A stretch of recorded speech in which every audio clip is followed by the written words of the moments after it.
Em algum momento, você já pode ter se perguntado: uma universidade muda a vida das pessoas?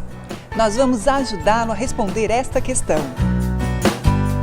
A partir de hoje, vamos conectar você a um mundo diferente. Nós vamos mostrar como é a vida no campus. Em 10 minutos semanais, você vai descobrir o que o conhecimento é capaz de criar e o que proporciona na vida de cada um de nós. O campus da Unesc é como uma pequena cidade, por onde circulam quase 11 mil estudantes e onde mais de 1.000 pessoas, entre professores e funcionários, trabalham diariamente.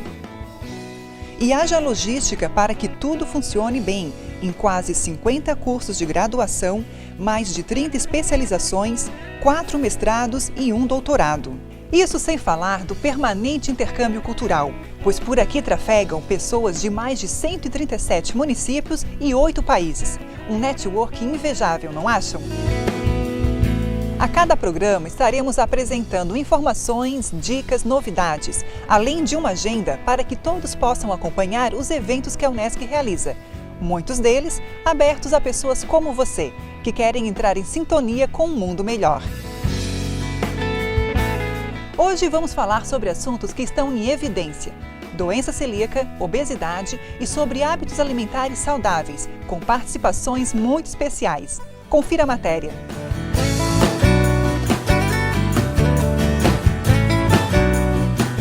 Estamos aqui no Laboratório de Técnica Dietética do curso de Nutrição.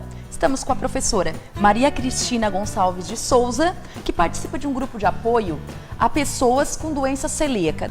Ela vai mostrar pra gente 2 receitinhas bem rápidas, bem fáceis, saudáveis e sem glúten. Então a gente tenta fazer o mais ágil possível, mas de uma forma bem nutritiva, porque a gente hoje acrescenta um açúcar orgânico, uma farinha que tenha fibra, já dá uma diferença no valor nutricional das receitas. Mas são receitas gostosas. Gostosas, eu garanto que o sabor, mesmo sendo sem glúten, as 2 receitas, então vai ficar tão boa como se fosse um bolo normal com farinha de trigo. O que é essa doença? Na verdade, a doença celíaca é uma doença que a gente coloca assim, que é uma intolerância total ao glúten, que é uma proteína encontrada na farinha de trigo, centeio, cevada, malte e aveia. Então são farinhas que as pessoas que são celíacas não podem utilizar. Em crianças, porque era mais comum? Porque geralmente o que acontece? A partir do 2º ano de vida que começa a maior introdução de alimentos com glúten. Algumas crianças apresentam ainda a questão de barriga com muita flatulência, inchaço, diarreia, e perda de peso, déficit de crescimento. Então aí se fazia avaliação para a doença celíaca. Só que hoje se vê adultos, então às vezes tem pessoas que são meio que assintomáticas, então não tem diarreia, não tem constipação, mas tem outros quadros que podem também ser da doença celíaca em adultos. Então se vê muito hoje portadores de anemia crônica, pessoas com osteoporose precoce, algumas pessoas que tentam engravidar, têm abortos de repetição, diabéticos tipo 1, que é comum mais em crianças e adolescentes, né? Também por ser uma doença autoimune, e a doença celíaca é uma doença autoimune, também deve se avaliar.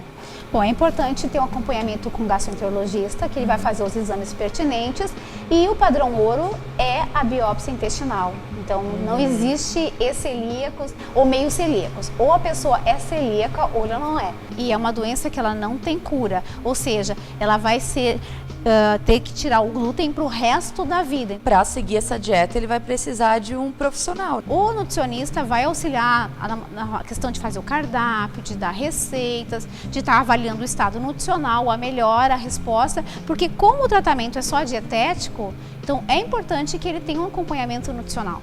Tem alguma relação, professora, entre a obesidade e a doença celíaca? O que a gente observa na prática hoje é que alguns portadores de doença celíaca, principalmente adultos, depois que iniciaram a sua dieta com restrição total do glúten, então, por muitas vezes não encontrar ou ainda não saber fazer algumas preparações, então a dieta fica um pouco monótona, então acaba utilizando muitos alimentos refinados. Nós vamos trabalhar na receita doce com amido de milho, um açúcar que pode ser um demerara, um açúcar cristal orgânico, castanha ou nozes, a receita pode variar também com qualquer tipo, e a farinha de arroz integral. 2 maçãs médias com a casca. E por que eu vou aproveitar a casca? Porque na casca nós temos uma boa percentual de fibras. Eu litifiquei as 2 maçãs com meia xícara de óleo, e 3 gemas e uma colherinha de canela em pó. Então ficou um creme. Então agora nós vamos adicionar os ingredientes secos. Então vai a farinha de arroz refinada, a farinha de arroz integral.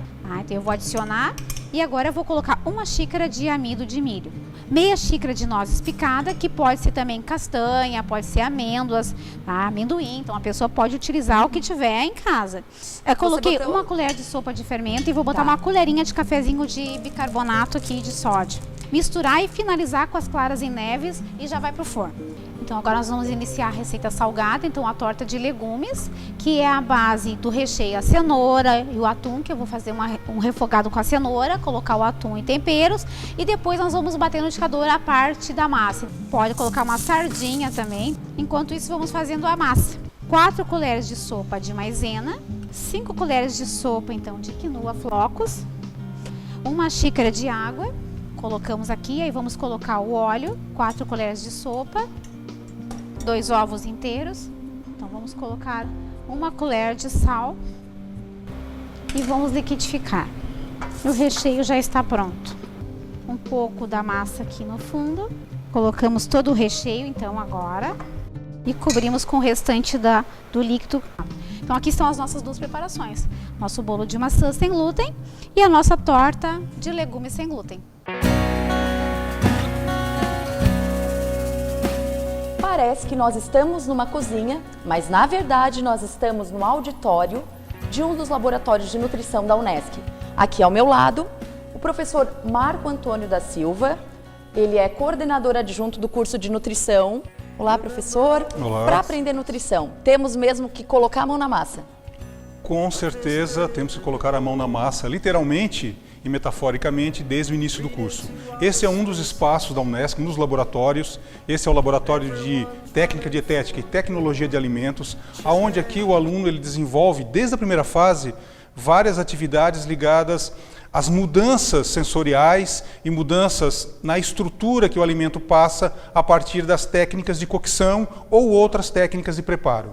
Além desse laboratório, nós temos laboratórios de anatomia, bioquímica, microbiologia, imunologia, enfim, os diversos laboratórios que em algum momento esse aluno utiliza. Na verdade, a química de alimento, ela permeia o saber do nutricionista. Então, a química de alimento e a química do organismo humano. Como ele utiliza, como ele metaboliza, enfim, como esse nutriente que está no alimento se manifesta dentro do organismo. O nutricionista hoje ele está inserido em várias áreas. Essa área inclui a clínica nutricional, em todos os aspectos, na sua inter-relação com as outras profissões, também na área de sanitária, na área de segurança alimentar, do que o indivíduo come, na prevenção das contaminações alimentares, na parte do acompanhamento de quem pratica atividade física, seja atleta profissional, seja equipe, ou mesmo indivíduo que simplesmente vai numa academia ou resolve fazer atividade física rotineiramente. Nós temos toda a parte de marketing de alimentos,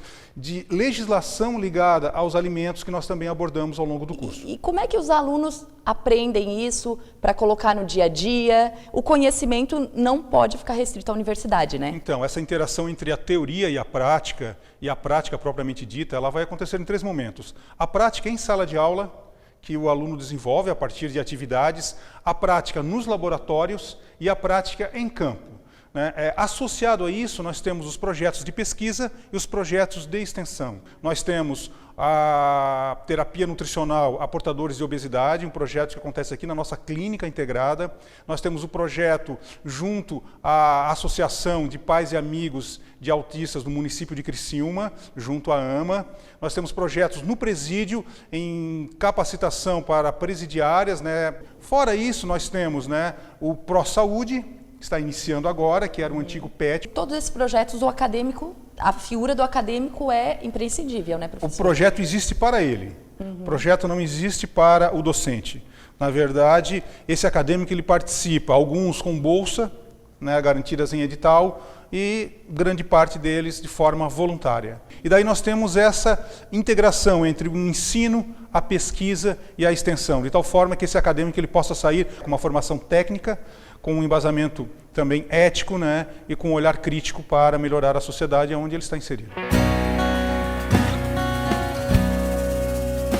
E agora vamos conferir o que vai movimentar o campus da Unesc nos próximos dias. Eu fico por aqui e você fica com a gente.